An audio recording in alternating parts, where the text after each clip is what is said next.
Hello, ladies and gentlemen. This is Baker Ministries coming at you with another lesson about the Word. Today, we're in the middle of a series about the Beatitudes, and today we're talking about Beatitude number 3, my personal favorite. And if you know my favorite band, you know why. But it reads as such, Matthew chapter 5, verse 5.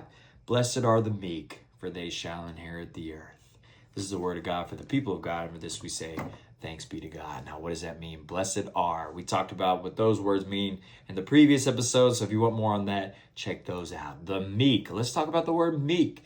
Now, meek usually has like a negative connotation in the English language, like weak or timid or shy, right? But meek doesn't mean that at all. It means power and strength under control and under submission to God, right? It means not using your own pride and ego to assert your will in the way into the lives of the others, but no, taking a step back and hoping that God's will be fulfilled, right? And doing your best to stay out of the way of that for your own life and for the lives of others around you, and doing so with love and humility. To me, that is what meekness means, and it's kind of opposite of what the world teaches us, right?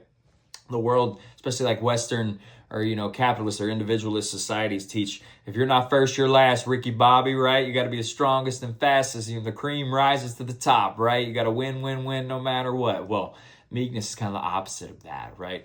There's nothing meek about our politicians, a lot of our celebrities or influencers, or even some of these like performative pastors out there. This new phenomenon we see a lot in the church. There's nothing meek about a lot of these people, but we won't get into that. I'll just leave that alone and skip right past and go to the next section, which means they shall inherit the earth. Now, this kind of can have a double meaning, in my opinion. Now, they can inherit the earth and inherit peace on this earth that we live in now, to know that we don't have to be caught up in the ways of the world and always be seeking more power, more wealth, more influence, more followers, right? There's never enough. You always got to be striving for more, but we can rest easy and have peace and assurance and surrender to God's will. But it also means that they will inherit the earth, the new kingdom of heaven and earth, God's new kingdom of heaven and earth that it talks about in Revelation chapter 21, verse 1, but we'll get into that later. But Jesus was the ultimate embodiment of meekness, right?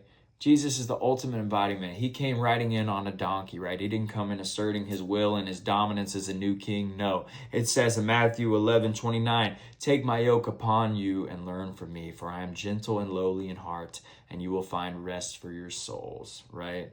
Practicing meekness choosing forgiveness over revenge, listening before speaking, responding with gentleness instead of aggression, surrendering your ambitions to God's timing and plan. Basically, it's humble strength surrendered to God, right? Jesus promises those things in an eternal kingdom for those who practice meekness. And that is Beatitude number 3. Thank y'all for listening. See y'all next one for Beatitude number 4. Peace and love. God bless.